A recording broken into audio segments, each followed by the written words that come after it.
Hi everyone, welcome to our first lecture video for Chem 261. On this slide you can see a few different figures. Some might look familiar, some might not look familiar. We're going to go over all of these different types of structures throughout the quarter, so this is just a little bit of a preview. So in this video we're just going to start with the basics. What is organic chemistry? So in the early 19th century, scientists classified compounds as either organic or inorganic. And organic compounds were defined as compounds that are derived from living organisms, such as plants and animals. And then inorganic compounds were defined as compounds that are derived from non-living organisms. So that might be minerals or gases, for instance.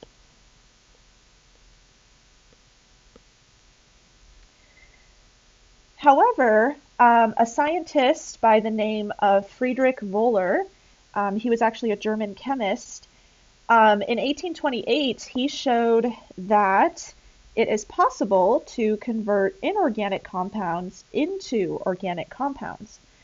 So this proved that the definitions for organic and inorganic compounds were not entirely accurate. So Friedrich Wöhler showed that you can convert a compound called ammonium cyanate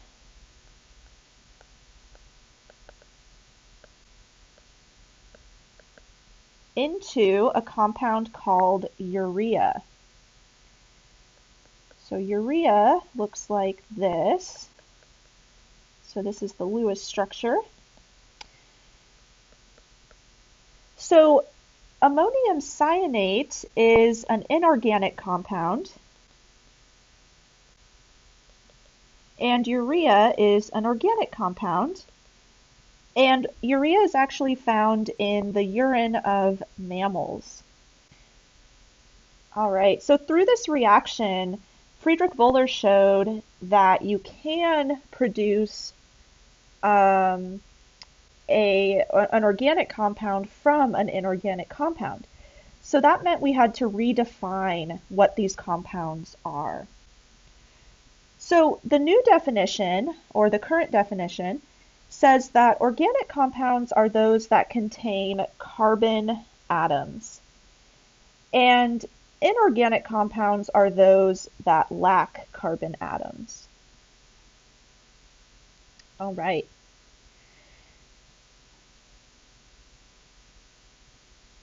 So carbon, why is carbon special?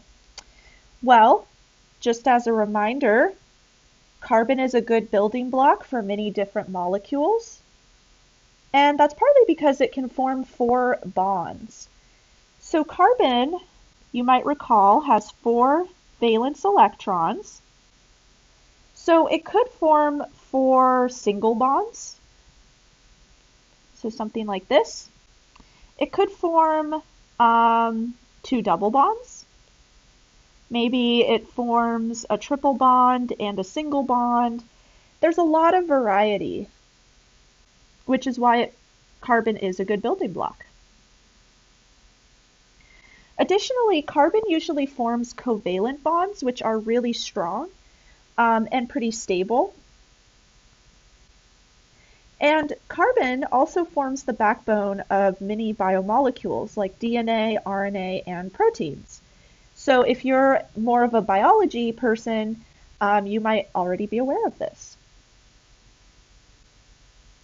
So here are just a few examples of molecules or structures that contain carbon. So one example is graphite. And graphite is what is in your pencil. So sometimes we refer to it as pencil lead, but that's a misnomer. It's not actually lead. I think I read somewhere that we call it pencil lead because it looks like lead, but it in fact is not lead. It's actually carbon. So in graphite, carbon forms these hexagons that are all connected together. So those blue spheres are carbon atoms. And carbon also forms, graphite also has these sheets. So as you're writing with your pencil, those sheets are coming off onto your paper. Another compound that contains carbon is hemoglobin, or rather, I should say a protein. So hemoglobin is what carries oxygen through your system. So you can't see the carbon atoms in this structure, but they are forming the backbone of these different helices shown in here. And then off to the right, we have DNA. So this is just a portion of some DNA, and you can see that there's kind of this helix that's formed. And within that helix are many carbon atoms. So there are a lot of carbon atoms making up the backbone of DNA. And then up above we have something called a buckyball. So this is made up of 60 carbon atoms, and it makes this spherical structure. And it's called a buckyball because it's named after famous architect, Buckminster Fuller. He designed geodesic spheres. So if you've seen pictures or have seen in real life the spaceship Earth at Epcot in Disney World, that's a geodesic sphere. So it kind of looks like this buckyball.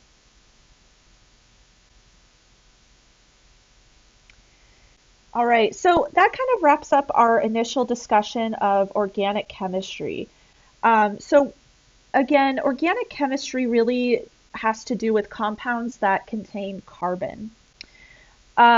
Later on, if you continue taking chemistry, you'll probably take inorganic chemistry, which deals with the transition metals mostly.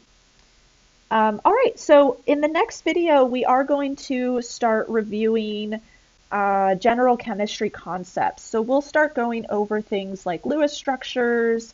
We'll go over Vesper theory, so the geometry of molecules. And we'll also talk about quantum chemistry, so orbitals. So all things to look forward to. I'll see you in the next video.